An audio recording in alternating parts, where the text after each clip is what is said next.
No spin, no bias, no censorship. I'm Dan Wootton. This is Outspoken Live episode number 237.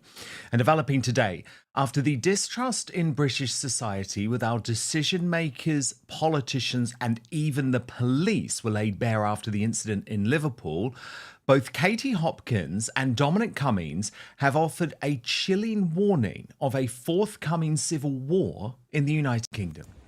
So I just wanted to pull back about 40,000 feet away from the detail or the number of the age or the colour or the anything and say that this is a country, hello doggy, come here, that has this huge disquiet, this huge unrest. I've never felt anything like it. It is palpable now. And unless conversations like this start to happen, this country will blow, really blow.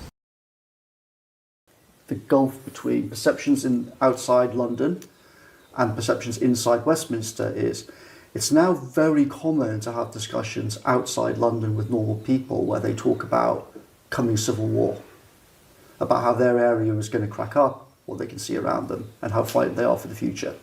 That's not an abnormal conversation. The truth about the forthcoming conflict coming to Britain that the MSM simply will not talk about in my digest next. Then analysis from my superstar panel. Bernie Spofforth, the businesswoman behind the If This Is True YouTube channel, and Harry Saul Markham, author of the new book The Melted Pot, Diversity, Antisemitism and the Limits of Tolerance. Also coming up on the show today, Nigel Farage humiliates Woke ITV as his feud with the MSM continues, while Reform UK issues a blistering response to anti-white racist Anas Sarwar, Labour's Scottish leader. And we'll examine the comedy cancellation of Andrew Lawrence, his crime making a joke about Liverpool. I'm going to show you his response shortly. Then, in the Uncancelled After Show on Substack, King Charles admits he is now used to living with cancer, so will our monarch ever recover? Sensitive insight from Lady Colin Campbell. You can sign up to watch right now, www.outspoken.live. There's also the last greatest Britain and Union Jackass of the week. After the show, of course, all four Union Jackasses will be put head to head to be challenged over who will become the worst Briton in the world this week. But your nominees today are John Swinney, nominated by Barnock 1. Reforms got them worried in Scotland. As John Swinney said, Nigel Farage's poison is not welcome here. We can stand together and say not in our name. Thomas Waldby, nominated by Thomas Williams. That's because the Heathrow fire internal report concludes the airport responded well, despite the chief executive's phone being on silent when Heathrow had to shut. And Mike Tapp, nominated by Big Mama Booth, the Labour MP, for claiming that Russian bots are coming out in defence of Farage online. So you can get voting right now in the live chat on YouTube, and I will announce the winners and read some of your best comments at the end of the show. But now, let's go.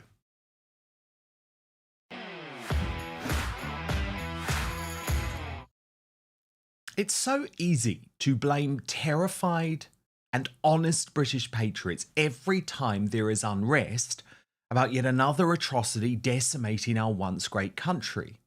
Be it a suicide bombing slaughtering youngsters at a pop concert in Manchester, or a newly converted Islamist extremist stabbing 3 beautiful young girls to death at a Taylor Swift dance class. After Slippery Starmer lied by blaming an invisible far right and even locked up political prisoners like the grieving housewife Lucy Connolly for a tweet she deleted, we are now questioning things. So when a car ploughs through crowds in Liverpool and the police immediately tell us the suspect is a white dude, can you really blame us for at least being skeptical?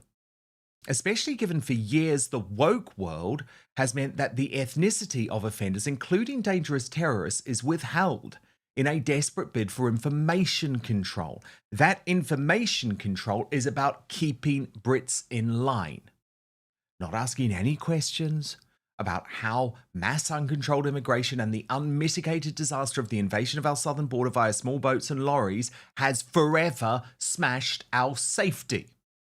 Of course, the British Bashing Corporation continues to blame an invisible far right anytime the narrative changes, even when Met boss Mark Rowley admits the public has a right to know more. Were police in Liverpool and Merseyside right to release the ethnicity of the suspect who attacked fans at that parade? I'm not going to criticise another police chief who makes a judgment in a really difficult, complex situation.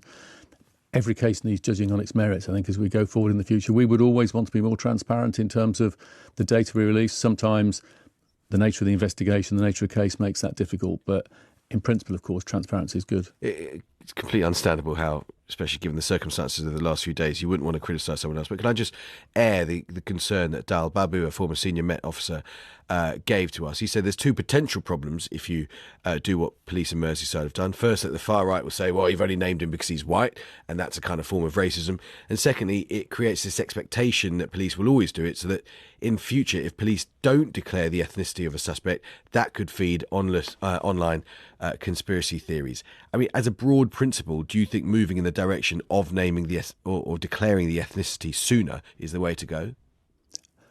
In general, I think we have to be realistic and more often put more personal details in public earlier. I think the reason for that, I think it creates all sorts of practical problems, and Dal is very thoughtful in what he's saying, and I don't disagree with his concerns. But we're in such an age of citizen journalism. People have screenshots, phones. Some content will be all over social media very, very quickly. People will be making guesses and inferences. I think in that world, putting more facts out is the only way to deal with it. And if those facts generate some, emboldened racists on some cases, then we need to confront those individuals. But I think trying to avoid truths when half the truth is in the public domain is going to be quite difficult going forward. Okay, so I agree with him. But of course, you saw there the far-right slur, of course, from the British Bashing Corporation. So with that type of treatment from the elite class, is it any wonder we refuse to believe what we are being told? Well, Katie Hopkins says absolutely not. And even now, she doubts the narrative being put forward about the Liverpool parade incident. I wanted to address some of the key points being missed about Liverpool. Because detail has been given, it's a white guy who's 53, so there's a tendency for people to dive onto or grip onto the detail. I think that's a deliberate tactic, actually. And just for the record, I don't believe anything at all that we've been told about Liverpool so far. That doesn't matter, my opinion's not relevant. But what's being missed is the much bigger strategic points that are actually the story here. I mean, it's terrible what's happened. I'm very sorry for everybody that got injured. But the real story is much, much bigger. Firstly, people no longer believe anything they're told. We live in a country where when information is put out, people's immediate reaction is not to believe it. And that's not their fault. That's learned behaviour. People have learned not to believe what they're being told. And as a side effect of that, or a consequence, people no longer believe the British police. Now, I mean, we warned of this for years, didn't we? We warned of it during the bid to overturn the biggest democratic vote in British history. We warned of it during the bid to take away all of our rights forevermore during COVID. But they ignored us. Those consequences, Katie argues, are now clear. People no longer believe what they're told, and people no longer trust the police. That is being completely missed. The second thing is that people don't trust the British government and therefore the law to act in any way that is fair. So for many people, the law is no longer the law. They understand that the law is just a tool of control. And in order for the state to try and keep people compliant with the police or the information they put out, they've taken hostages. For example, Lucy Connolly. So the reason Lucy Connolly is in prison is to act as a kind of hostage to try and keep you guys compliant with information at a time when a lot of people no longer believe anything that they're told. And that's the need, that's the reason for the need for someone like Lucy Connolly. Because the state and its intelligence arms are very well aware that this country no longer believes information that's put out. They don't believe fact checkers. They know that when something is called misinformation or disinformation, it could just as likely be true, but is not convenient for the state. And it is understandable, this is the other important point, it is understandable why people think it might be a terror attack when a car rams into people, children, having a lovely time. It isn't that there's some sort of innate racism in people. I would argue, actually, that everyone was getting along perfectly well till all of these groups and activists were put into play by governments. So NGOs and Black Lives Matter and all of this divisiveness was planted into society. I think everyone was rubbing along rather well in the 80s, actually, and the 90s. But it is understandable that people think it's a terrorist attack because so many of them have been allowed. So many terrorist attacks have been allowed on British nationals, German nationals, other nationals, that it is actually understandable when people see a car drive into a crowd of people in what appears to be a deliberate attack. It is understandable that people think it's an Islamist terror attack. And not to acknowledge this fact is to leave a gaping, yawning hole in the narrative. So on Twitter, when people jump in and say, oh, well, typical, the racists think it's a terror attack. No, that's just learned behaviour. People have learned this is what happens to us as a population when we have accepted people into our country that don't want to be part of our culture. But of course, we have been gaslit for years. And that gaslighting has resulted in ordinary people being dismissed as racist. Ordinary people being dismissed as part of this bogeyman far right if we try and stick up for our culture. It is the kind of ultimate gaslighting to expect British nationals to be all happy clappy and clap along as their country is taken over by another culture. It is the ultimate in gaslighting to expect people to just lie down and nod along as they find themselves a minority in their own country. It is the ultimate in kind of bullying, actually, by the state to expect any nationals to just accept that they are no longer the majority in their own country. They don't have the rights of the minorities who arrived here, and they're at the back of the line. How many times have I been told that British people feel like second-class citizens in their own home? So it isn't the fault of British nationals, Irish nationals, French nationals, German nationals, if they have something to say about it. It's absolutely their right. And the reason none of this is said is because when facts become hate speech, the truth is an arrestable offence. And I should know. Yes, you do know. You know, Katie, far more than most. But I mean, I've been targeted too. I understand what happens when the establishment decides to unperson you and deplatform you. But Katie, if you look at this on a macro perspective, believes the British are about to fight back.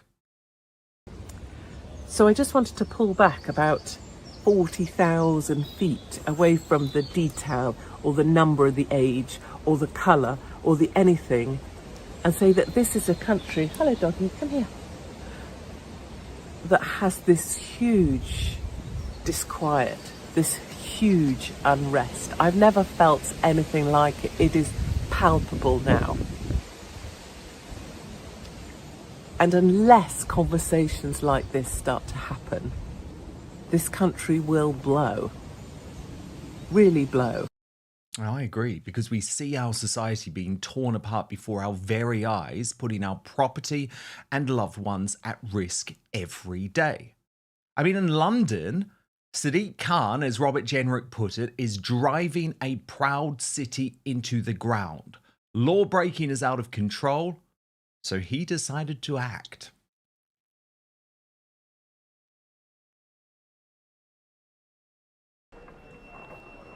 Excuse me, do you think it's all right not to pay? Seriously, why do you go back through the barrier and pay? Do you want to go back and pay like everybody else? Do you think it's all right not to pay? Why don't you go back and pay?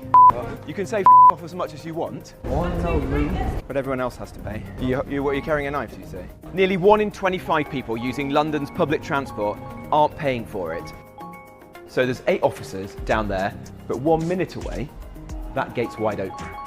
It's also just annoying watching so many people break the law and get away with it. Or at least most of it. Right, should we go over here to these guys here? Excuse me, gents. Hello. You're on camera, mate. You're banged to rights. Just step to the side and... All right, thanks very much, guys. It's the same with bike theft, phone theft, tool theft, shoplifting, drugs in town centres, weird Turkish barber shops. It's all chipping away at society. The state needs to reassert itself and go after lawbreakers. Do you know what's crazy though? The response to that brilliant video from Robert Jenrick, which I think is drawing attention to a really important issue, the response has been to question him, to report him. Apparently he didn't follow the TfL rules for filming within the tube station, to say that he's been really unfair doing this. I mean, I'll just give you one example, but there's so much of this today from Labour and the fact that they actually want to, rather than look at antisocial behaviour destroying our big cities, want to attack Jenrick. So Matthew Torbett posted, incredible the amount of people that assume Sadiq Khan should be Batman. Very cringe this. And the filming of the TfL geezer sitting down is a bit grim. Just like shop workers, they are told not to intervene and aren't insured. Robert Jenrick, grass.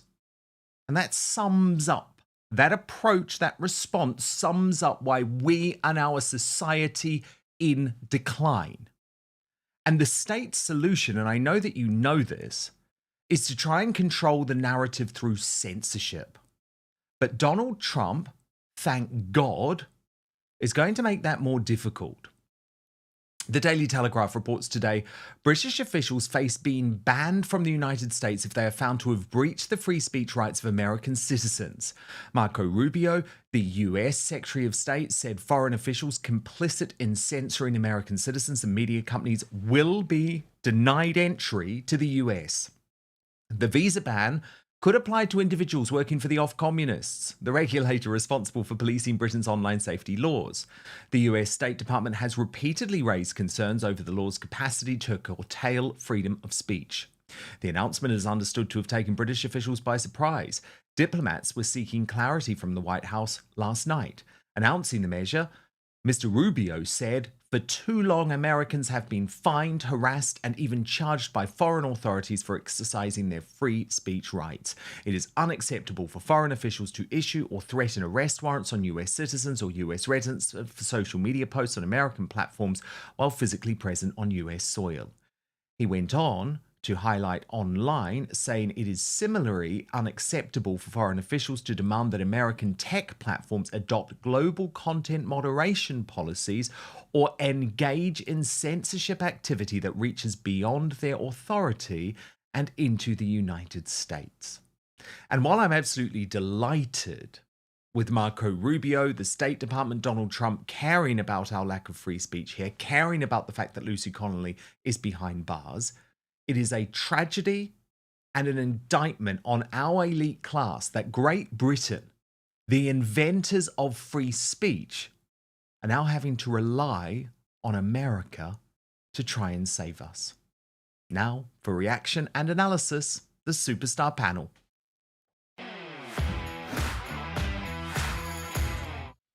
And I'm delighted to be joined again by Bernie Spofforth, the businessman behind the If This Is True YouTube channel, and making his Outspoken debut, Harry Saul Markham, author of the new book, The Melted Pot, Diversity, Antisemitism, and the Limits of Tolerance.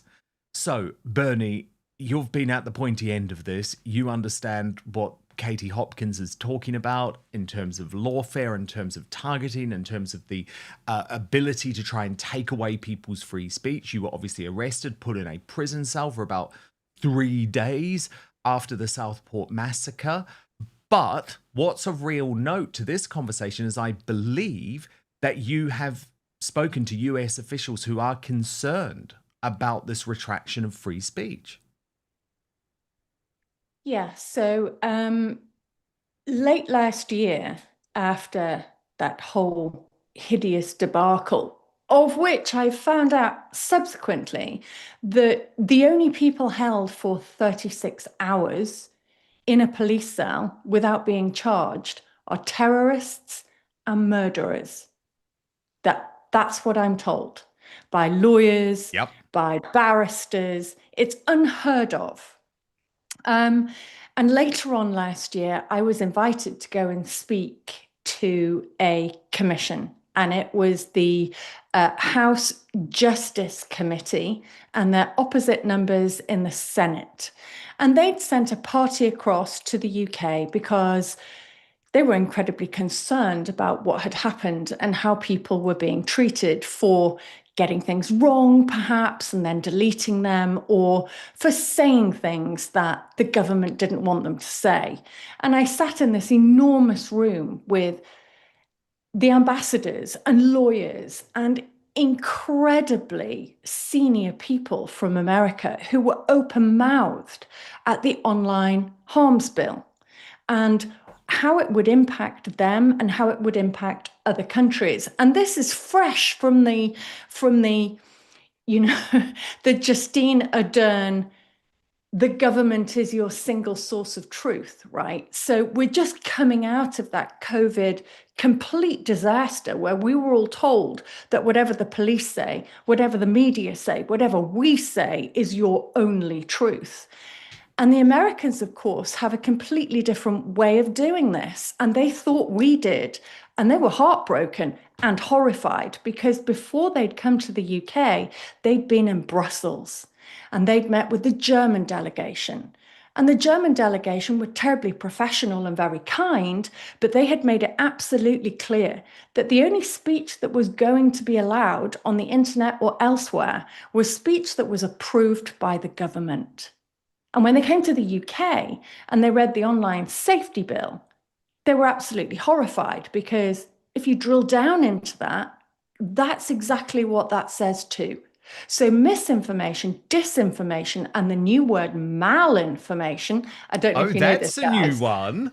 Oh yeah, I don't know if you know this. So what? That's information. What? That's true, but not palatable to the elite class, or yes, absolutely. So malinformation is true, but it could be harmful. And the Irish particularly love this. So yes, it's true that your streets are absolutely full of tents, full of illegal migrants that have come in, but you can't talk about it because it's harmful. And the Americans were just, you can't do this. You cannot do this. And what was really interesting about that conversation, and I had to talk on camera because they were going to show what had happened to me in one of these big committee meetings.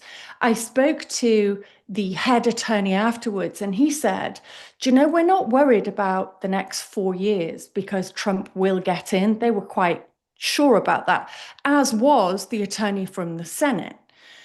They were really worried about after that because they said it had taken 12 years to get there and it would take 12 years to get out. So 4 years to them would go in the blink of an eye, and the problem was what happened next. Totally. And we've terrifying. actually never had a government in recent history that has been protecting our free speech. Now, Harry Saul Markham, great to have you on Outspoken for the first time. You've experienced something equally chilling in regards to the release of your new book as well, which explores multiculturalism, anti-Semitism, and threats to democracy in Western Europe. You posted, and this was last year, that you were cancelled. You say, I was about to sign a deal for my topical book with a prominent publisher. Yesterday, they decided to walk away after months of discussion. And what's quite terrifying here is they said to you, Given the sensitive nature surrounding issues like multiculturalism, anti-Semitism, etc., the board has determined that at this time we will not be publishing projects that seek to address the various issues. So this is what's happening, isn't it? This is the chilling consequence, and it relates to so many areas of our life. And I think it all comes down to this overall concept of information control. Well, Dan, it's great to be with you. I'll just say, if you're planning on writing a book, I urge you, do not write a book on an issue of a sensitive nature. That's the worst thing you can do as an author. But indeed, I think you're right. Look, the marketplace of ideas has become incredibly hostile towards those of us who decide to challenge some of the prevailing orthodoxies of our time. Now, I didn't really challenge those orthodoxies in a particularly aggressive way. On the contrary, my book is all about a centrist approach to multiculturalism, about looking at some of the shortcomings, or as I put it, delusions of multicultural Western Europe, and at the same time speaking positively about diversity. And for that reason, I'm very thankful that I have a foreword by an Islamic sheikh, and I have many endorsements from Muslims across Britain. But to speak about multiculturalism now, and to engage with the very unpalatable realities which exist within Western Europe, you know, it's an incredibly hard thing to do. And I know from people who I work with, they just can't be asked to face all the aggravation afterwards. I mean, why would you? Why would you risk your career, your status as an academic or as a writer, or your profession? Why would you risk anything just to publish a book on a controversial topic? So the restrictions in the marketplace of ideas are not only creating an echo chamber, and a very, I would say, regressive one at that, but they're actually leading people to shy away and keep quiet. And where that leads, I mean, any student of totalitarian history will know that that's a critical, indeed indispensable step towards a very totalitarian, anti-democratic society. And of course, what I'm seeing a lot is the way that contempt of court is used to try and shut down discussions about the motivation of why people are doing things. So breaking right now, we'll take a look at this. Former Royal Marine, Paul Doyle, 53, has now been charged over the Liverpool crash with dangerous driving causing grievous bodily harm with intent, wounding with intent to cause GBH, and attempted GBH. But now that he has been charged, Bernie, of course, there's total lockdown because of contempt of court. If you or I were to speculate on the motives about why he might have done this or anything like that, there'll be an attempt by the law to shut us down. And of course, in the days leading up to this charge, the police didn't name this guy. They didn't explain his motive at all. And they specifically released information saying, do not speculate. So again, I feel like every time there is a crime of any significance, and we saw it with Axel Rudikabana, and we still don't have the full facts about him, the message from the authorities is shut up. Just shut up, be quiet, say nothing, or you might be like Bernie Spofforth and end up in a police cell for 3 days, or even worse, you might end up like Lucy Connolly and be in a prison cell for over 2 years. But that's always the way, isn't it? When an authoritarian state begins to lose control, they double down. And that's a big problem because they've got themselves in a huge hole. And it's interesting what Harry says about multiculturalism, because of course, this isn't really a new plan. This is a very old plan, and it's beginning to run out of steam. As you know, I'm not so much a free speech absolutist. I'm a freedom of information absolutist. And for 50 years, the UN, which we signed up to in 2015, and no, You didn't get a vote on this, by the way, and neither did your MP. We all signed up to this UN Agenda 30. It isn't a conspiracy theory, it's what we did. And as part of this, the big prediction was 1 billion people would be on the move. Now, that was because of falling birth rates, which they also didn't particularly tell you at the time. Stanley Johnson was going on about overpopulation. Actually, that was never the case. 1 billion people were going to move. Now you're told those people are moving because of climate change. They're not moving because of climate change. They're moving because they got the internet and it became a dream. And if I lived in one of those shitholes, I'd think it was a brilliant place to run to as well. And multiculturalism at the time was described as, because they were deeply arrogant about Western culture, was that our culture and our sophistication would overrule theirs when they came in. And what they forgot was that religion and culture is far deeper than that. It's in your very bones. It's in your bones. And when vast amounts of people from different cultures came here, we were told to accept it. And if we didn't, it was racism. And now it's running out of control. And people like you, people like me, people like Katie Hopkins, who, by the way, can I just say, has completely come into her own recently because she is giving fantastic speeches about how most of us feel. And now that's beginning to happen, and books like Harry's are being written, and you've got Douglas Murray speaking in the open about our culture and what's happening.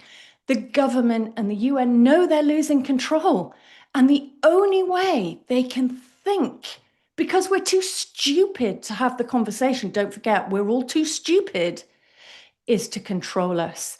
And the way they do that is totalitarianism. Shut us up, close us down, arrest us, fine us, stop it.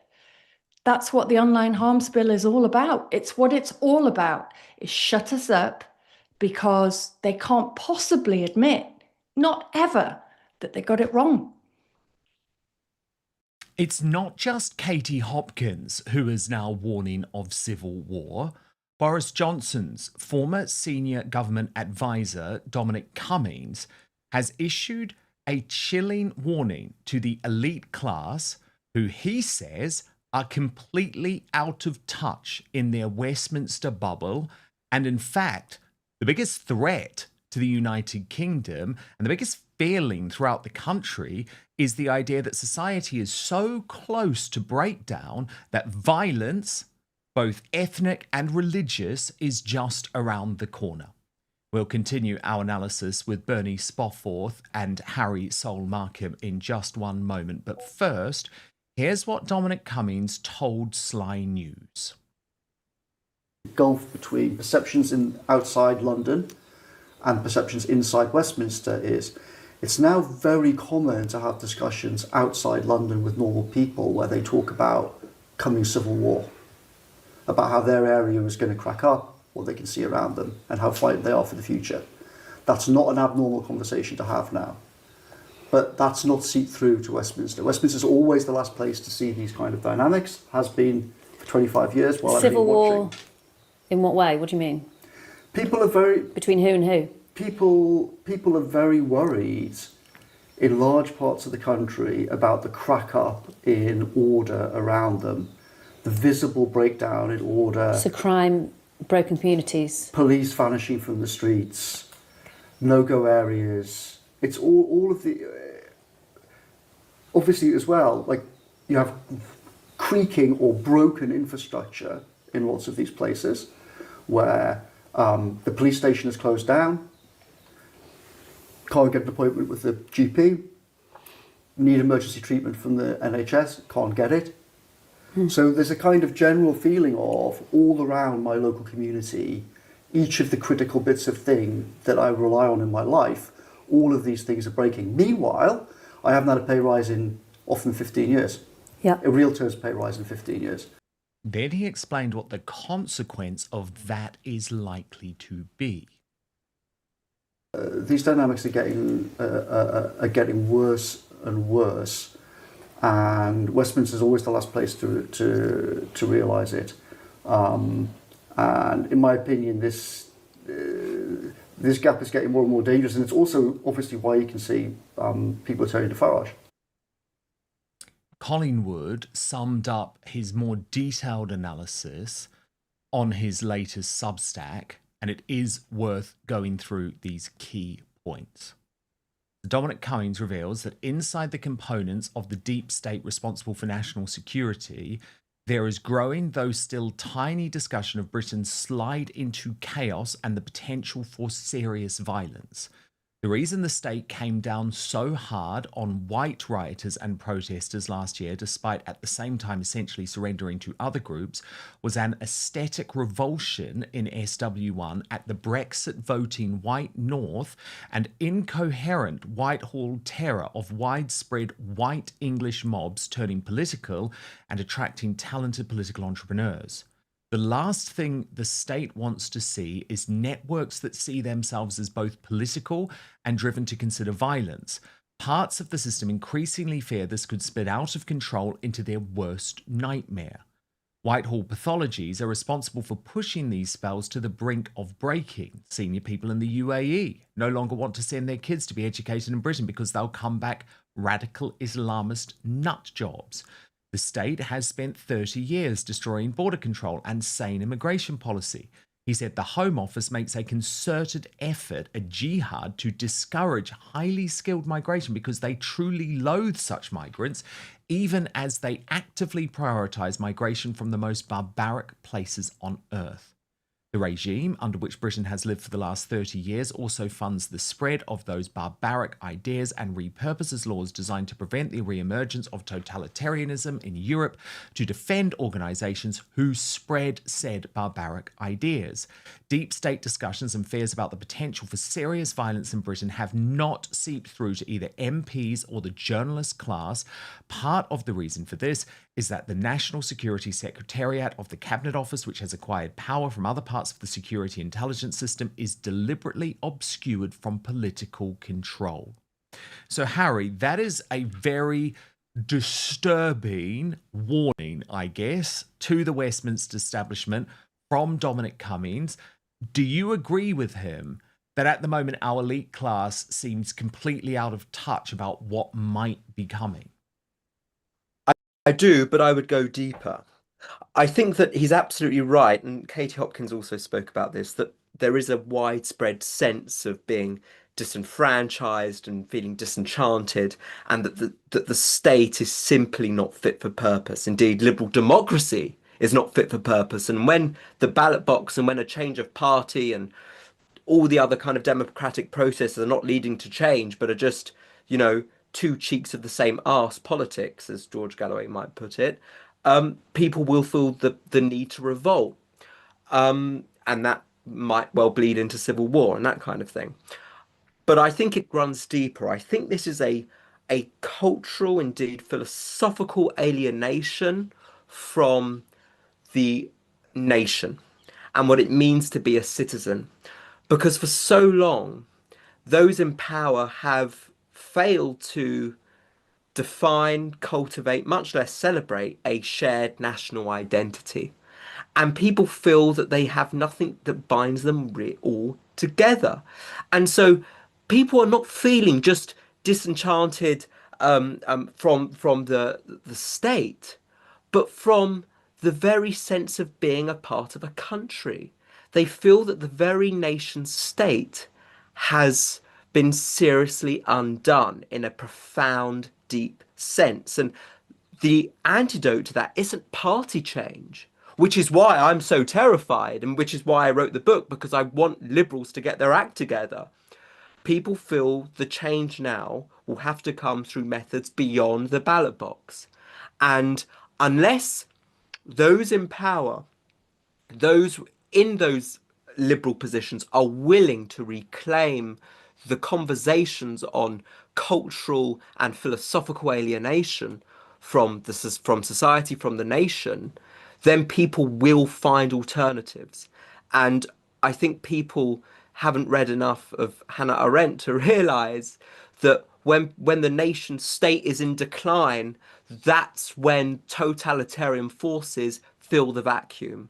Yes, well, And so for anyone who is worried, they should reclaim these conversations. Yeah, well, it's interesting, actually. Before I get you to come in, Bernie, I want to show you another piece from Dominic Cummings where he said that actually the deep state's attempt to overturn the Brexit referendum over all of those years very nearly led to violence too. Watch this.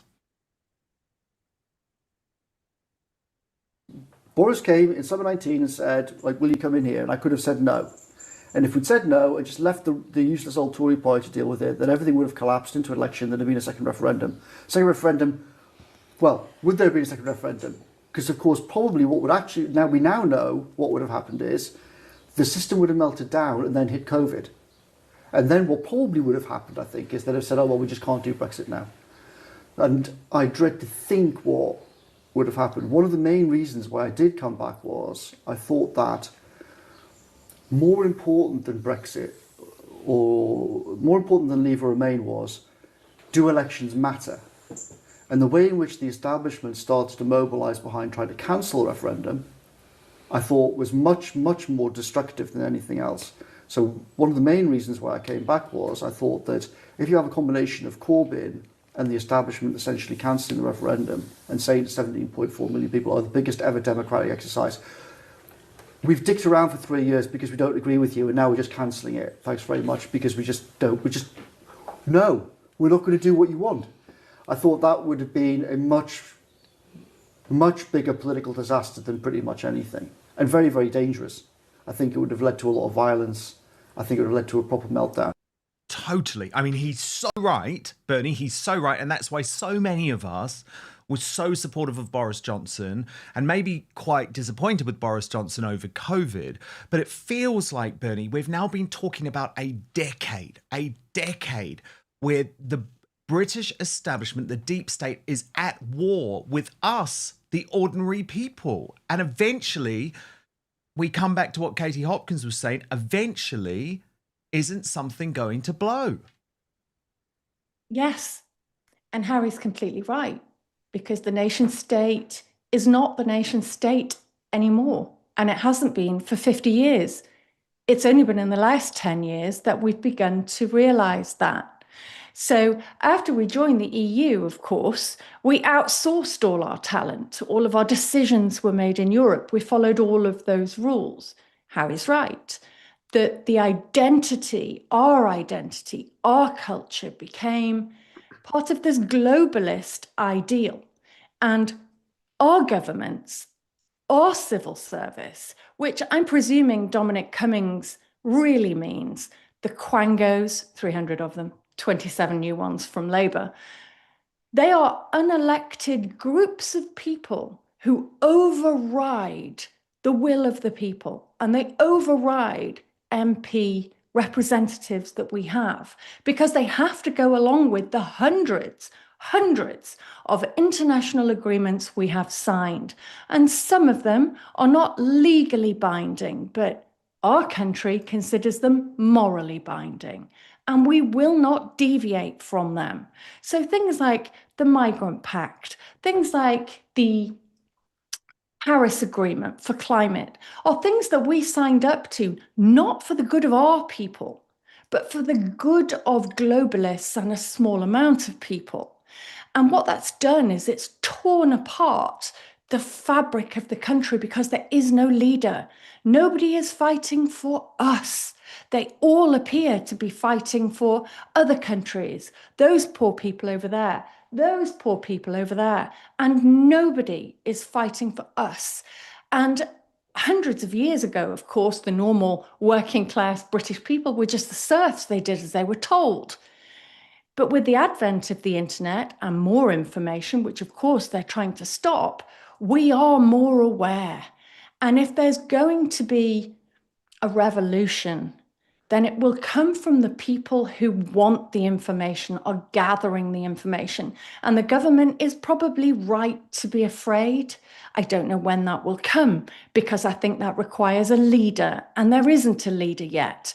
But there will be something I think, that will galvanize people against this political system that has signed away most of our sovereignty, with most people not knowing it, under this royal prerogative and under quangos that have no relevance in democracy. It's Yeah, absolutely, completely. it's Completely absolutely disgusting. And I mean, It is. Harry, we see this disconnect though across so many issues. So in regards to you and your book, which is very focused on anti-Semitism, can we talk about how there is this complete disconnect in regards to the pro-Palestinian, to be kind, or let's be honest about it, the pro-Hamas marches, demonstrations, civil unrest, law breaking, which has swept the United Kingdom since October 7th, which the elite class seem to suggest is totally acceptable, when at the same time, the British public just aren't there at all. And I mean, we saw it in a very soft power way the other weekend, didn't we? When, totally against what you would be hearing in the mainstream media, the United Kingdom gave top marks in the Eurovision Song Contest to Israel. So again, it feels like another case where the silenced majority is completely at odds with what we're having to put up with in our streets, in our faces, every single day. Well, indeed. And I mean, people actually described the Eurovision result, at least from Britain, to be the product of Zionist evil workings online. So, you know, but I'll say that the contemporary anti-Israelism that you see, and this has historically been the case with anti-Semitism, it's inextricably linked to anti-Westernism. It's an intrinsic part of anti-Westernism, actually. And if you actually listen to what many people on the pro-Palestine side are saying, they're not just calling for the liberation of the Jewish state, but they're actually calling for the very downfall of the West itself. That they see the West as this evil bloc. And by the way, to borrow from Pascal Bruckner, there is nothing more Western than a hatred of the West. Often these people are very well privileged people that come from affluence here in the West, and yet they're calling for the destruction. They're the middle class Greta absolutely. Thunbergs. Absolutely, and but it's become this sense that the anti-Israel cause is the vehicle through which their sense that the West should be destroyed can be expressed. And one French writer said that the destruction of the West will present a new opportunity for a new world, right? It's this pursuit of a new world, this sense of third worldism that the underdog, or so-called underdog, will defeat the evil Western bloc. And of course, the most wicked creation of the West is the Jewish state. So obviously they're going to have to rally against the Jewish state to bring around this utopia, or as I see it, as this dystopia. But this is partly what I want people to understand is that when they see these demonstrations on the streets, yeah, Israel, that they may well claim that their objection is to Israeli policy in the Middle East, or in Gaza, sorry, and generally, and they may well claim that they have laudable reasons for going out onto the streets. But actually, do people really think that once they've got rid of the Jewish state, they're going to be done with the Jewish state? Or do you think that this flag and this cause represents something much more sinister? Well, frankly, I do. I think it's about an anti-Westernism, and liberals have not just koshered and enabled this anti-Westernism, they've actually encouraged it, which of course is leading people to think that in the name of liberalism, so much or such a great deal of illiberalism has been able to take hold of our society. Very, very well put. Breaking right now, the mainstream media in meltdown after Nigel Farage took them on in their own turf, and as a result, finally, after years of soft touch coverage, there was an extraordinary moment today where they turned on slippery Starmer. So what's going on? Is there a genuine change in the mainstream media? Are they paying lip service to Reform UK, or are they simply going where the wind blows, given what their globalists are telling them to do? Well, we're going to get all the reaction in just one moment from Bernie Spofforth and Harry Saul Markham. But first, I've got to show you the incredible compilation, because I don't actually want to show you, don't worry, I'm not going to show you anything that Starmer said today, because trust me, he said nothing of note. I can sum it up in like 2 seconds. Farage is pro-Russian and anti-working class because he happened to go to a posh school, and Liz Truss destroyed the economy. That's all Starmer ever says, right? That's all he ever says. But what was much more fascinating today was how the mainstream media, even The Guardian, even the British Bashing Corporation, turned on him, humiliated him, and I think are finally waking up to the fact that this Prime Minister is finished. He's finished because he's hated by the British population. Watch. Do you think one of the problems is that Nigel Farage can approximate talking like a human being, where you just resort to talking points and dodging questions? That's The Guardian. The speed of the decline in your popularity is historically unprecedented. Isn't this speech today an admission that you have failed and Nigel Farage understands voters better than you? Nigel Farage has 5 MPs, you've got 403. Are you panicking because Reform is so far ahead in the polls, it seems? Is he living rent-free in your brain? You went to a state school, your dad worked in a factory, your mum worked in the NHS. So why has a public school-educated former city trader got more in common with the Red Wall than you have? Reform UK say you're running scared of them, that you're sounding increasingly like them with some of the policies and announcements you've made recently. This is a speech that was very defensive, wasn't it? Are you not worried people will ask why you're holding a press conference about Nigel Farage 4 years out from a general election instead of focusing on your plans for the country? You went into the election promising to freeze national insurance and keep the 2-child benefit cap. You've since raised national insurance on businesses, and now you're considering axing the cap. Isn't attacking Nigel Farage's economic credibility a bit rich? But trust me, I am not for a single second giving credit to the mainstream media here. They misled their readers and their viewers for years about Starmer because they were so desperate to see him elected, even though he had no plan and even though he was completely misrepresenting really who he was as a human being.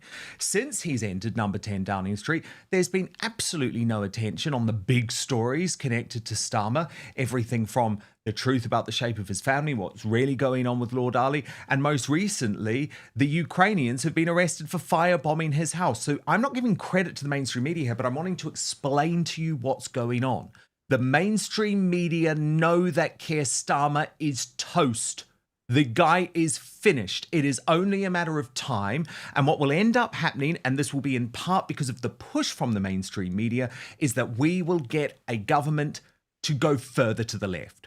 We will get a government led by Angela Rayner. Trust me, that's what the mainstream media wants, because what you will also see is, despite what happened today, the focus on Nigel Farage is going to get to a fever pitch level. So I want to show you a fascinating exchange from the Reform UK press conference where Woke ITV tried, and I would argue failed, to get the better of Nigel Farage.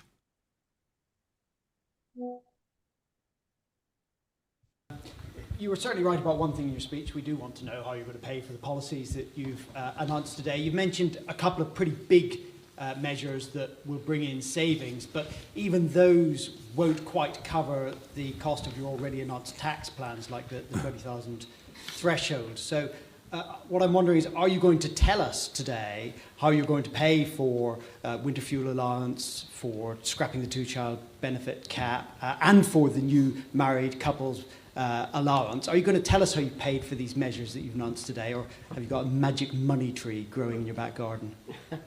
All right, you started it. The cost of net zero to the taxpayer, figures produced by the Institute of Government, are estimated between 2025 and 2030 to cost £45 billion every single year. The cost of asylum seeker accommodation, be it hotels or be it houses of multiple occupancy, as I mentioned earlier, £4 billion every year. That may be a slightly low estimate because actually the overall costs of illegal immigration are much higher. DEI, as researched by Defunding Political Campaigns, estimated to cost government £7 billion every year. Quangos, just a 5% cut. And by the way, do you remember in the general election, we suggested a 5% cut? I mean, you thought, you know, what dreadful people we were. Impossible, it can't be done. And yet the government now proposing a 5% cut. Well, we're proposing a 5% cut to Quango funding, which would over a 5-year term be £65 billion. If you add all that up, you've got a pretty eye-watering number of £350 billion. And whilst that may be, I accept, you know, slightly optimistic, because it's difficult always to cut everything, I think you can see very clearly the direction that we're going in. We can't afford net zero. It's destroying the country. We can't afford DEI. It's actually preventing many talented people from succeeding. And we certainly can't afford young, undocumented males crossing the English Channel and living in 5-star hotels with 3 square meals a day and free dental and healthcare. I think that gives you a pretty good indication of where savings are going to come from. Plus whatever else we can find. And if we find it at local government level, we'll find it at national government level. So, Benny, I mean, what's interesting to me is we've seen a complete change of approach from the mainstream media, but at the same time, they are giving scrutiny to Nigel Farage 4 years out from an election that they never gave to Labour's economic policies, which are bankrupting us now. Yeah, absolutely. And as you say, if we get rid of Keir Starmer because of, in part, pressure from our very liberal left-wing media, we will only go further to the left, which plays completely into the hands of all the agreements we've signed and all the banks. And don't forget, Britain is in incredible debt. And in this country, we don't have a president, right? We don't have that system. And whilst everything Nigel says is correct, I would also add that in the last year alone, we spent £4.5 billion marking the homework of the Quangos, right? So we employ these people unelected to tell us what to do, and then we have to employ consultants to check their homework. It's completely ridiculous. Billions going to climate aid in foreign countries, which of course the media want. The media want us to move to the left. They're all liberal, all the institutions are. And I would say that the uphill battle for somebody like Nigel or anyone else who comes along, Reform or any other party, is how do you infiltrate what Dominic Cummings calls the deep state, and how much of our media is funded, encouraged, supported by that deep state? I would call it the civil service, the liberal civil service, and the globalist institutions that we are signed up to legally. And so I know that Nigel has talked about, and Ben Habib has talked about, the Great Repeal Act, which is bringing back sovereignty by pulling out of those international agreements. And I just think you'll see us 10 years in courts, because that's exactly what will happen. We try and pull out of an international agreement and we will be sued and we will be in court. And all the while we get deeper into debt. And the more indebted we become, the more the banks take control. So I understand what Nigel's trying to do, and I would love him to be Trump. I just don't know if he can do it. And as people have said, as Katie has said, as Harry has said, as Douglas Murray has said, beneath all of this complete bullshit is this swell of people, the normal plebs, the plebs out there who say, hold on a minute, everything I vote for, you ignore. And it is reaching that pitch, and the media are trying to balance the act, aren't they? They want to still be left, but they have to sell their papers. They don't know what to do. No. You can see they don't know what to do. No, I mean, Harry, how much of a nefarious force do you think the mainstream media is in the United Kingdom? Nefarious isn't a word I particularly relish. I think that it's the mainstream media is failing, or perhaps I'm being too generous. Look, it's negligent. It's negligent in its and perhaps even derelict in its duty to give voice to the grievances, the legitimate grievances held by millions of people. I think Nigel Farage, there are a couple of things to be said. One, I think we have to be very grateful that Nigel actually exists, because if people felt that they had no one to turn to electorally, then goodness knows where those people would actually go. Because the fact is, there isn't a political party which actually allows those a party big enough which gives those grievances a voice and some recognition. So in one sense, we have to be grateful to Nigel. But I would also say that reform in itself, and, you know, I'm inclined to vote for reform now, but reform has to decide where it stands on a number of issues if it is to be in government. Dominic Cummings rightly pointed to the fact that it needs to be able, in 4 years' time, come the next election, it needs to be able to produce, its future Home Secretary, its Chancellor, its Defence Secretary, and so on.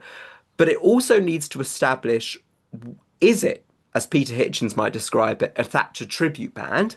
And is it looking at more laissez-faire economic policy? Is it looking at more does it really have an understanding of what people in mainstream society want, which is what I think is people want a government which is perhaps left-leaning economically, which believes in redistributing the wealth, which believes that we have to be able to be a bit fairer and that we need better support for our public services, but wants that without the wokeness which goes with it. Yeah.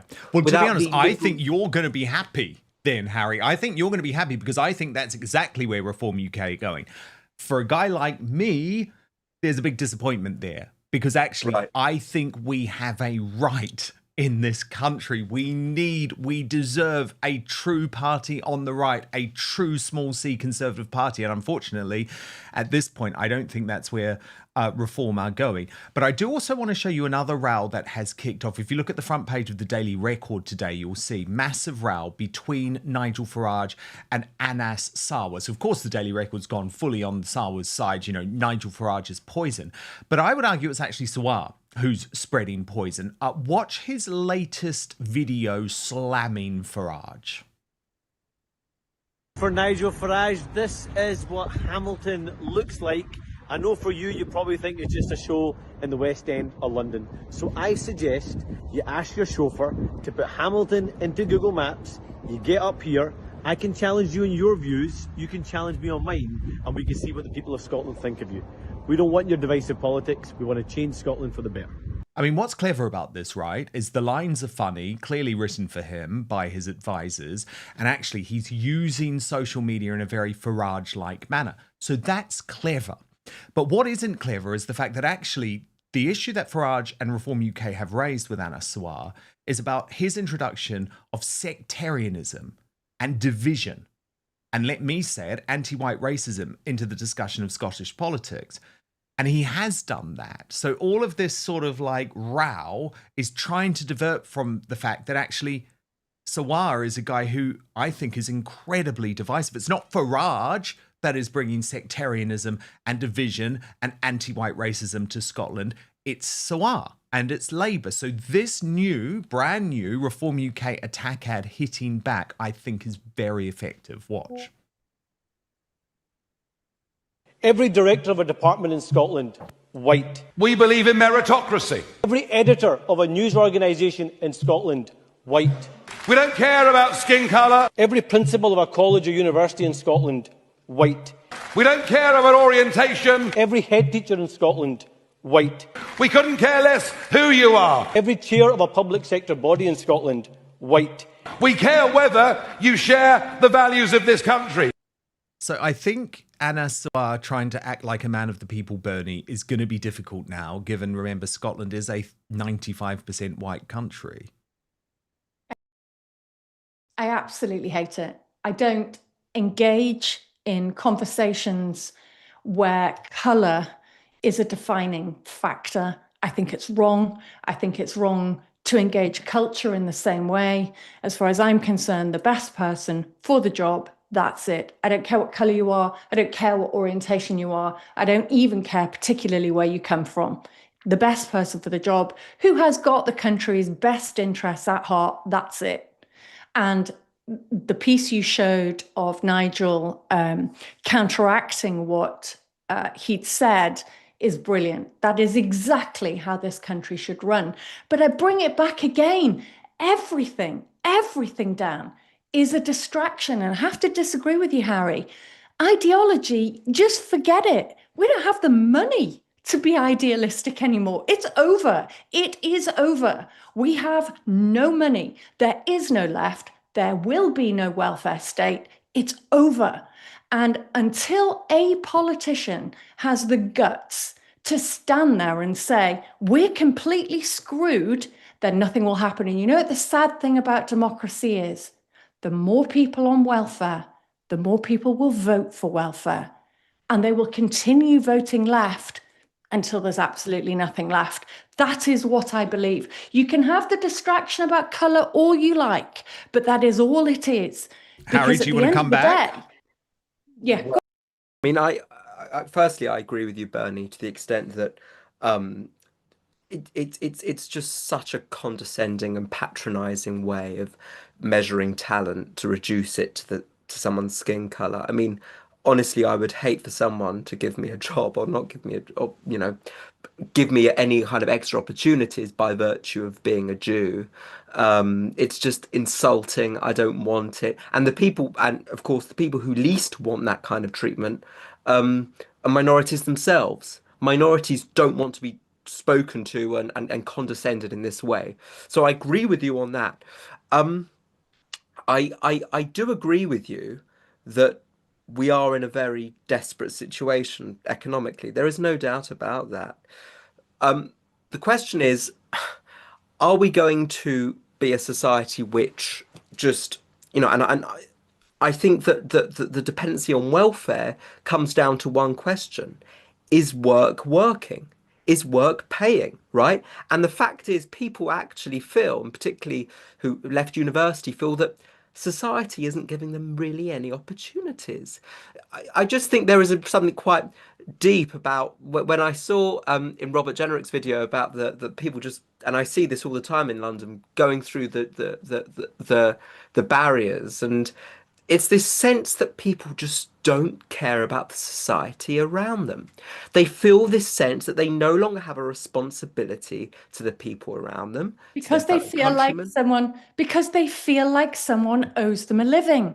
They feel like someone owes them a living. And we have done that over 30 years. I know, but unfortunately, that is the path that Reform UK are now taking by talking about raising the second child benefit cap, for example. And I think that is a mistake. But look, big discussion to be had. Bernie Spofforth, Harry Saul Markham do stand by, because in just 1 minute, we're going to talk about this really shocking case of Andrew Lawrence, who's one of my favourite comedians, absolutely brilliant, being cancelled because of the incident in Liverpool. But first, Father's Day, just around the corner. And let's be honest, Dad does not need another coffee mug or pair of socks. It's time to give him something he'll actually use. Meet the Chairman Pro from Manscaped, the perfect Father's Day gift for the dad who deserves to look and feel his best.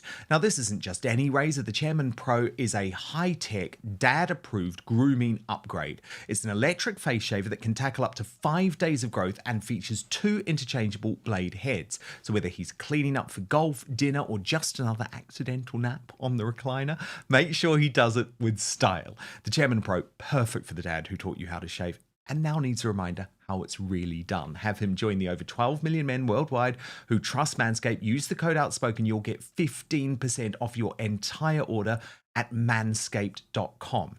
And what's brilliant about this product, I use it myself, is that it has 2 interchangeable skin-safe blade heads. There's the skin-safe 4-blade foil for that super close shave, and the skin-safe stubble trimmer. That's what I use for what I hope you think is a sophisticated 5 o'clock shadow look.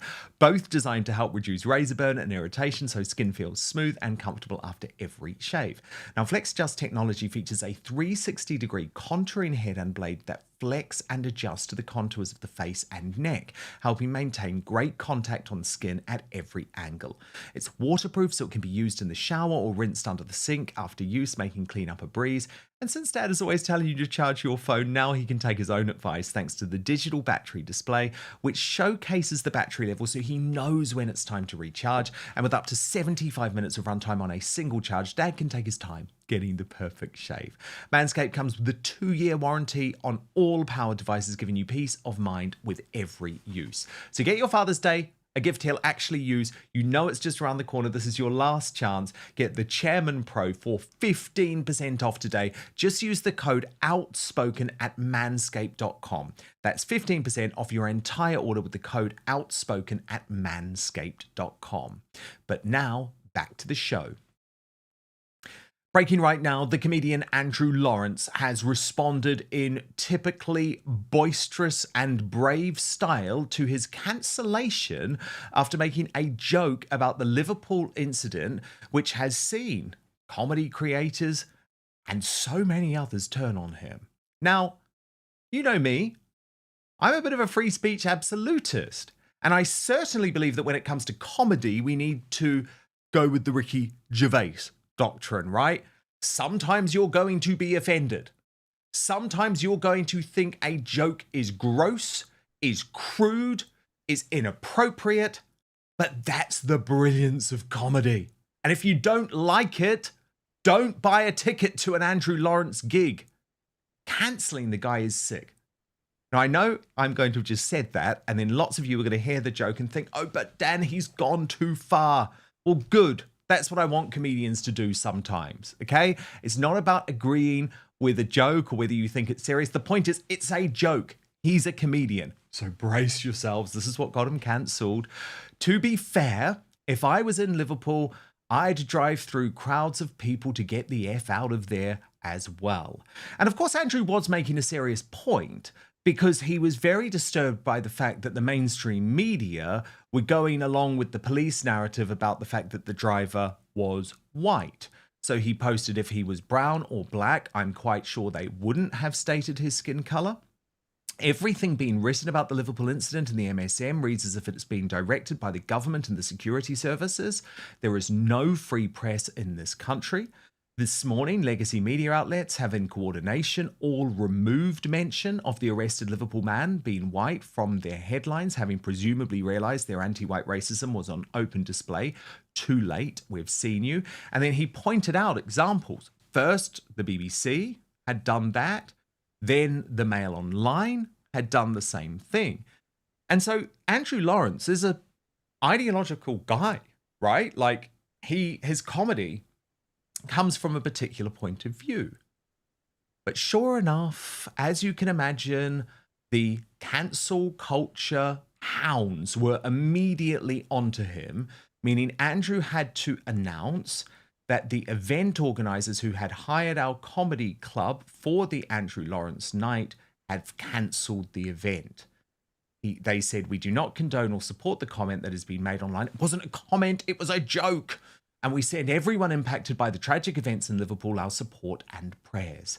This venue lost their courage, this is what Andrew said, after being bombarded with abuse and threats of violence from online trolls. Understandable but disappointing. I will reschedule for later in the year at a different venue, Southend. Sorry for the inconvenience. Have a great day. And I can tell you that in the last few hours, Andrew has now responded on his own YouTube channel to the latest cancellation. And let's just say, if you thought he was going to be chased, if you thought he was going to hold back, you were wrong. Watch. Posted that, thousands of Scousers descended on my ex account in a state of apoplexy, saying, why don't you come to Liverpool and say that? Well, that was the joke, you dipshits. The joke was I don't want to be in Liverpool, but to understand that I guess you'd have to learn to read. Luckily, all these Scousers' comments were of course written down for them, so I didn't have to listen to them screeching in their dirty accents. I mean, it was a pretty mild joke, to be honest. If I was really trying to offend them, I would have written, it's a shame that Liverpool parade crackhead wasn't driving a tank. Still, I underestimated how thin-skinned and brittle Scousers are. They were absolutely seething and set about trying to get all my live shows cancelled, and given that I've just finished a national tour and I'm not looking to be doing any live gigs again for quite a while. Unlucky you scally bellends. However, due to them leaving thousands of comments and viewing my posts millions of times, my creator income from X this month is going to be enormous. I'm talking about proper money, Liverpool, not what you're getting on universal credit. Nonetheless, I understand you're annoyed at me and you'd want an apology. So here it is. I'm sorry. I'm sorry you emotionally incontinent crybabies don't understand what a joke is. And earlier he had doubled down, taking the mickey out of the Liverpool police. Watch. So everyone knows about the fact that he is white. Obviously, it's imperative that we highlight the suspect's skin colour in order to avoid any incidents of racism. Just to confirm, the man we have apprehended is white, and hopefully that information will stop all the far-right bigots from taking to the streets and looting their local Gregs. We are focusing very heavily on the arrested man's skin colour, which is white, even though in doing so we leave ourselves open to accusations of anti-white racism from the usual right-wing ne'er-do-wells whose Facebook posts we are monitoring just in case there's anything we can put them in prison for. We are not revealing any other details about the detained suspect at this time. We won't be divulging his name. For now, we shall simply be referring to him as Whitey McWhiteface, and we have advised all media outlets to do the same. We would ask the public to bear with us as we find out if there are any other white British people involved in this crime. And if you do see a white man in a car, please do report that to us immediately. Watch out for white men. Assalamu alaikum. Namaste. Kumbaya. I mean, he is funny. He's very, very funny. Now, what's a shame about this is that Jonathan Pye aside, and I never give credit to Jonathan Pye, I usually can't stand him, but he has seemingly stood up for Andrew Lawrence against the left-wing hate mob by refusing to unfollow him, which is, of course, what the absolute nut jobs like Super Tansky are demanding that he do. So Jonathan Pye aside, it's only been comedians on the right and largely comedians on the GB News show Headliners, which I revealed is about to be axed, who have decided to stand up for Andrew Lawrence. Francis Foster, former Headliners guest, of course, co-host of the brilliant Trigonometry podcast, posted, "It was a joke. You can dislike it, find it reprehensible, disgusting, unfunny, and morally abhorrent. But that's all it was, a joke. Comedy is screwed when we do this to our colleagues." Leo Kurz posted, "Great to see comedy clubs cancelling comedians over jokes. A smart, logically consistent move that definitely won't come back to bite them on the arse now that everyone can demand a comedian is cancelled for talking about the thing that they personally find offensive." Simon Evans, "Andrew is a brave, funny, properly irreverent and hugely beleaguered comedian who has stuck to his guns on any number of unfashionable causes over the last few years and been right far more often than he's been wrong and paid the price." I don't think this was his finest hour, but it is an absolute non-negotiable in comedy that you get to miss a shot once in a while, even from the spot. I will not be accepting any future bookings from Hot Water if this is their policy, and I'll urge other comedians to consider carefully what precedents they really want to set, what values they defend, solidarity with Andrew even when the aim is off. Nick Dixon, "Andrew makes a bad taste joke, which everyone knows is his style. Hundreds of people pile on, telling him to die and doxing him. So the Comedy Store, where he has smashed so many gigs over the years, joined the pile on whilst sounding like they're fighting for Palestine. Pathetic." So, Harry Saul Markham, is it wrong that Andrew Lawrence, a comedian, is being cancelled for what many consider to be a bad taste joke? Well, Dan, you stated that the very brilliance of comedy is its ability to be crude and cheeky and full of chutzpah, and I would argue that's its very point. It's not just its brilliance, that's its very purpose, is to be able to attack and disrupt and upset people of all colours, of all stripes. I had a Little Britain theme bar mitzvah right? Because even back then when I was 13, I absolutely loved the way in which we could talk about taboo subjects in a funny way. And actually, one of the points here, and by the way, just to answer your question, absolutely this guy has the right to say, I didn't find the joke particularly funny, but cancelling him, right, may have seemed to those people who have led this charge as being a very noble thing to do. Frankly, I've never heard of him before this cancellation. So they've brought him to my attention now, and thanks to the cancellation, I now want to go and see him.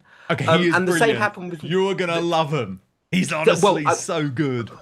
But the same happened with me when my book was cancelled. I was a nobody. Well, I still am a nobody.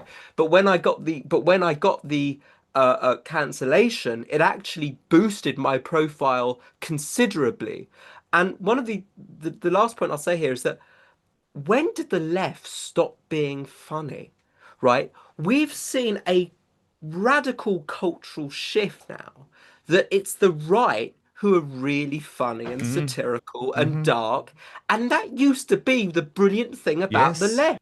So the true. left would disrupt orthodoxies, and yet it's today the left have become the partner in crime for these new orthodoxies. Yeah, another new Mary Whitehouse is on the left. That's the thing.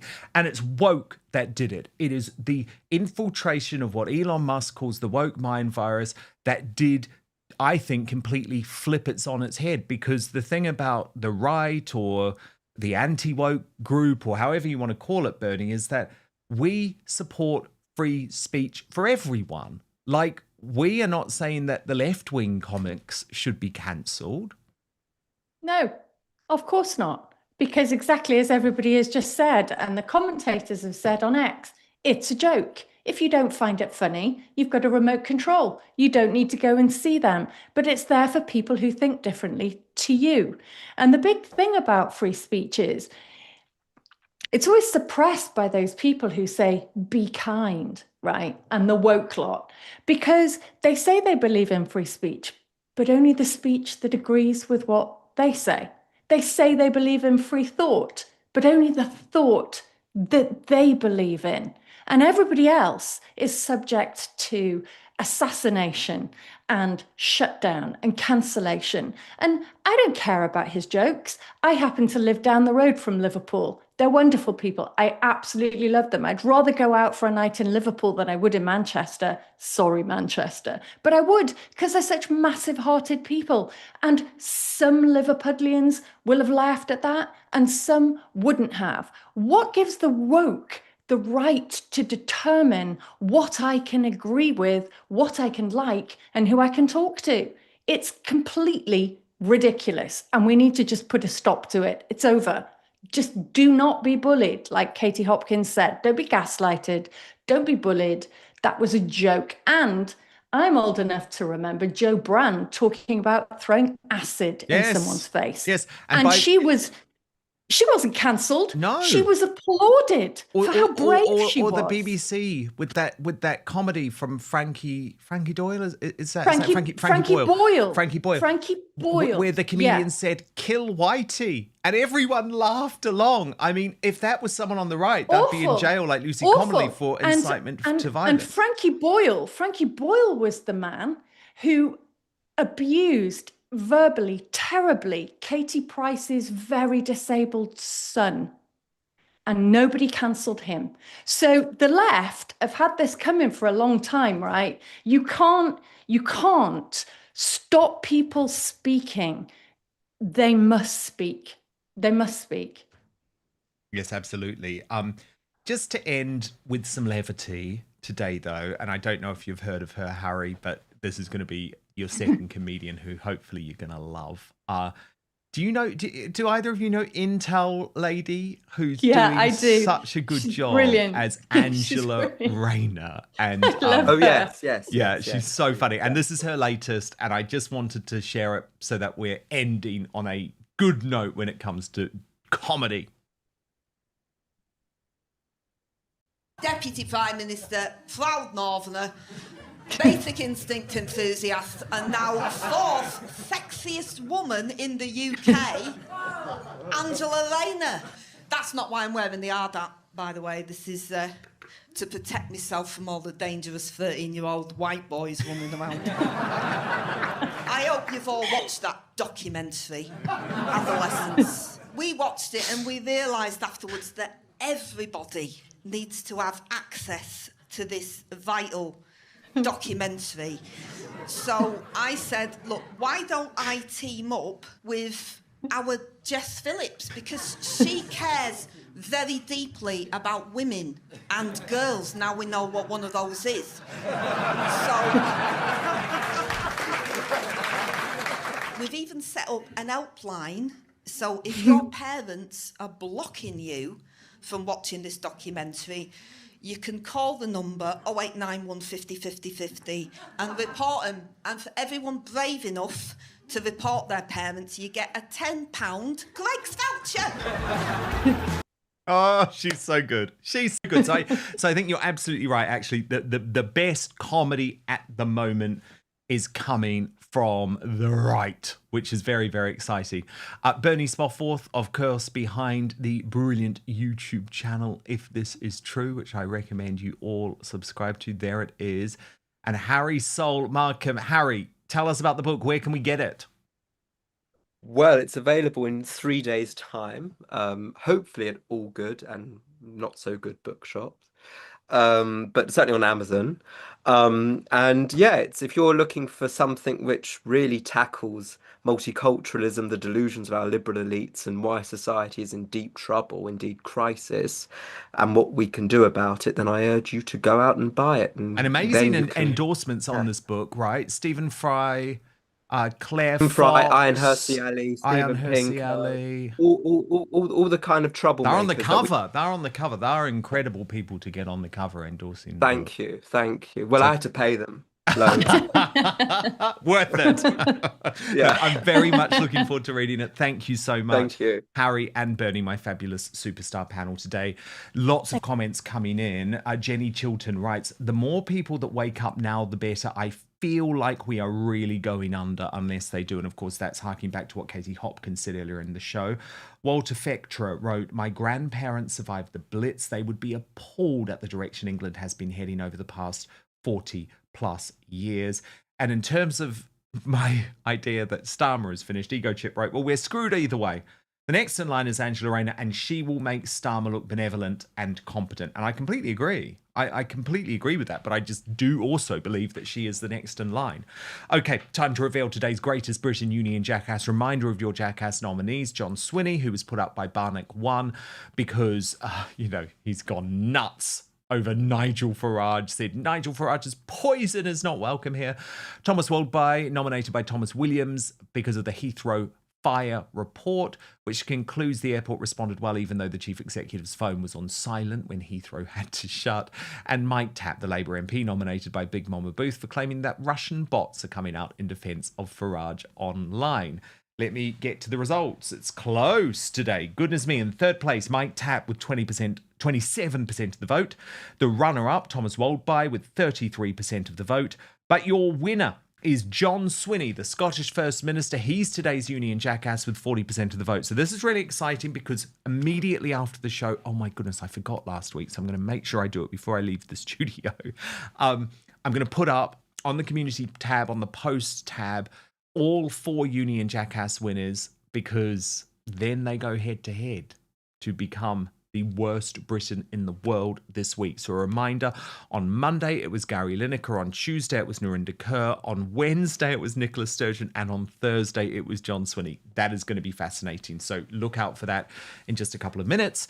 And today's Greatest Britain, nominated by Barnaby Apricot, it's Robert Jenrick for his post on the tube fare dodgers. So very, very good choice. Coming up in the Uncancelled After Show, we move to Substack. Lady Colin Campbell is standing by. She is going to be unleashed on all of the week's royal news. You know how much I love Lady C. I know how much you love her too. Sign up to watch at www.outspoken.live. So at this stage, we move off YouTube and Rumble. We move to Substack to continue the conversation, www.outspoken.live. But we are back tomorrow, 5 p.m. UK time, midday Eastern and 9 a.m. Pacific. Hit subscribe right now if you're watching on YouTube and Rumble. And most importantly, I promise,